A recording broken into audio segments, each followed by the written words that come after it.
मैं ये वक्फ तरमीमी बिल की मुखालिफत में खड़ा हुआ हूं। किसी एक शायर ने बड़ा अच्छा कहा था, जब भी ज़मीर और ज़र्फ का सौदा हो दोस्तों, जब भी ज़मीर और ज़र्फ का सौदा हो दोस्तों, कायम रहो हुसैन के इनकार की तरह। सर, ये वक्फ तरमीमी बिल भारत के गयूर मुसलमानों के ईमान पर, इबादत पर एक हमला है। नरेंद्र मोदी की हुकूमत ने इस मुल्क की सबसे बड़ी अक़लियत के खिलाफ एक ऐलान जंग कर दिया, और ये जंग ना सिर्फ मेरे जिस्म पर है, बल्कि मेरी आज़ादी पर, मेरी समाजी और माशी मार्जिनलाइजेशन पर है, मेरी शहरियत पर है, मेरे मदरसे, मस्जिदों, खानखाहों को और दरगाहों को निशाना बनाया जा रहा है।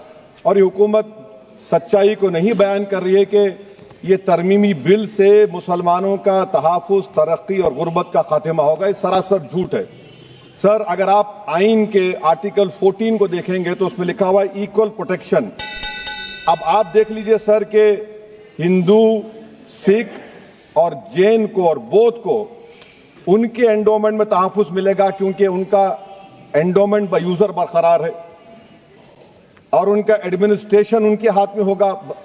कि गैर हिंदू या गैर उनके मजहब का आदमी दान भी दे सकता है उनके लिए, और एंडोमेंट बोर्ड का तहफ़्फ़ुज़ भी मिलेगा, क्योंकि उसके ऊपर ओवरराइडिंग क्लॉज अप्लाई नहीं होगा, लिमिटेशन का कानून उस पर अप्लाई नहीं होगा।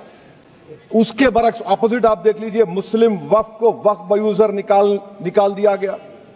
एक मुस्लिम वक्फ की जायदाद पर कब्जा होगा, लिमिटेशन लगेगा तो जो एनक्रोचर है, जो खाबिज है, वो रातों रात मालिक बन जाएगा और एक गैर मुस्लिम वक्फ बोर्ड को एडमिनिस्टर करेगा। ये आर्टिकल 14 के इक्वल प्रोटेक्शन का वायलेशन। अब आर्टिकल 14 में सर इक्वालिटी बिफोर लॉ भी है, और उसका कैसा वायलेशन हो रहा है कि कोई आर्बिट्ररी स्टेप नहीं ले सकता और कोई भी ऑफिशियल किसी भी तरीके से गलत आर्बिट्ररी फैसला नहीं लेगा। यहां पर आप एक डेजिग्नेटेड ऑफिसर को रखकर वो फैसला लेगा कि ये जायदाद वक्फ की है, गवर्नमेंट की है। क्या ये प्रिंसिपल्स ऑफ नेचुरल के खिलाफ नहीं है, जिसका तकर्रुर एग्जीक्यूटिव करती है? ये हमारे theory of separation of powers, Bharat के आइन का बेसिक स्ट्रक्चर का हिस्सा है। क्या इसका वायलेशन नहीं है? सर, आर्टिकल 25 का वायलेशन कैसे है कि आप मुसलमानों से वक्फ बाय यूजर छीन रहे हैं और फिर आप कर्ब कर रहे हैं वक्फ वाल औलाद को, मगर वहीं पर दूसरे धर्म के मानने वालों को उनके मजहब पर चलने की पूरी इजाजत है। लफ्ज जो आर्टिकल 25 में इस्तेमाल हुआ सर, वो इक्वली एंटाइटल्ड, यहां पर मुसलमानों के इक्वल एंटाइटल्ड नहीं हो रहा। अभी हम गृह मंत्री का, वजीर दाखिला का यहां पर उनका हमने तकरीर सुनी, यहां पर वो ये कहते हैं, वजीर दाखिला, शायद वो कटमुल्ला की जबान ना कह दें, वजीर दाखिला कहने पर वजीर दाखिला ने अपने बयान में कहा कि बोर्ड और काउंसिल जो होगा वो माने वक्फ इस्लाम से अलग है। सर, अगर ये बात सच है आपकी, तो फिर आपको यह कानून बनाने की जरूरत ही नहीं है। आप एक नॉन स्टैट्यूटरी बॉडी बना दीजिए। ये जो कानून बन रहा है ना सर, ये आर्टिकल 26 इसका सोर्स है, और आर्टिकल 26 जब इसका सोर्स है तो आर्टिकल 26 का ABCD क्या कहता है कि रिलीजियस डिनोमिनेशन को अपने मजहब के अफेयर्स खुद चलाना, मूवेबल इमूवेबल प्रॉपर्टी को लेना और एडमिनिस्टर करना। जब हिंदू धर्म को, बौद्ध धर्म को, सिखों को यह राइट दिया गया है, तो आप कैसे मुसलमानों से छीन रहे हैं? तो ये आर्टिकल 26 का ग्रेव वायलेशन है। मान्यवर, ट्रस्ट के अंदर ट्रस्टी जो होते हैं, जो चर्च होगा तो क्रिश्चियन होंगे, पारसी भी होंगे, पारसी के लिए वो ट्रस्ट होगा, तो हिंदू होगा तो हिंदू के लिए। अब चैरिटी कमिश्नर हम कहेंगे कि भाई मुस्लिम क्यों आया? मुझे बताओ, चैरिटी कमिश्नर एक्ट में मुसलमान चैरिटी कमिश्नर बन सकता है या नहीं बन सकता है? उसको ट्रस्ट नहीं चलाना है, उसको चैरिटी के कानून के हिसाब से वो ट्रस्ट चले, उसकी देखरेख करनी है।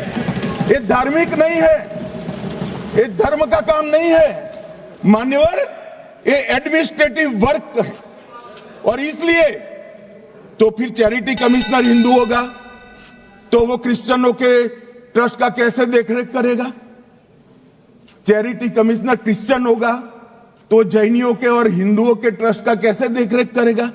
अब बताओ कि सारे ट्रस्ट के चैरिटी कमिश्नर अलग अलग बन, देश तोड़ दोगे आप लोग, तोड़ दोगे। हमने साहब, मैं अभी भी आपके माध्यम से, इस सदन के माध्यम से देश भर के मुसलमान भाइयों बहनों को कहना चाहता हूं, आपके वक्फ में एक भी नॉन मुस्लिम नहीं आएगा। ये एक्ट में ऐसा कोई प्रावधान नहीं। मगर जो वक्फ बोर्ड है और वक्फ परिषद है, उसका काम क्या है?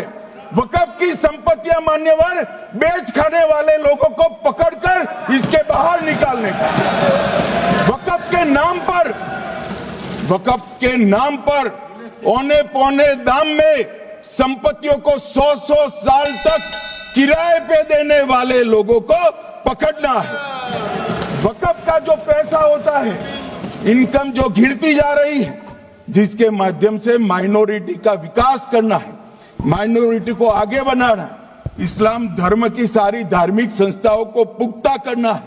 ये पैसा जो चोरी होता है ना, उसको पकड़ने का काम वक्फ बोर्ड, वक्फ परिषद कर रहे हैं। और मान्यवर, वो चाहते हैं कि इनके राज में जो मिलीभगत चली वो चलती रहे। ये नहीं चलेगी,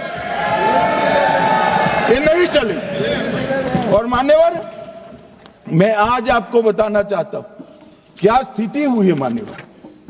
मान्यवर, सबने कहा, रिपीटेशन भी होगा, परंतु मैं कहना चाहता हूं मान्यवर कि वक्फ के 2013 में जो अमेंडमेंट्स आए, अब बिल किरण भाई का है, मगर मैं कह सकता हूं कि वक्फ का 2013 का अमेंडमेंट न किया होता तो ये बिल लाने की शायद जरूरत न पड़ती। सब कुछ अच्छा चलता था। 14 में चुनाव आने वाला था, 13 में रातों रात तुष्टीकरण करने के लिए वक्फ कानून को एक्सट्रीम बना दिया गया। और मान्यवर, इसके कारण क्या हुआ? इसके कारण दिल्ली लुटियन की 123 वीवीआईपी संपत्ति कांग्रेस सरकार ने जब चुनाव मुहाने पर थे, 25 दिन दूर था, वक्फ को देने का काम कर दिया। दिल्ली वक्फ बोर्ड ने उत्तरी रेलवे की भूमि वक्फ के नाम घोषित कर दी। हिमाचल में वक्फ की संपत्ति बताकर उस पर अवैध मस्जिद बनाने का काम किया। 250 हेक्टेयर क्षेत्रफल वाले 12 गांव पर वक्फ का स्वामित्व हो गया तब तमिलनाडु में।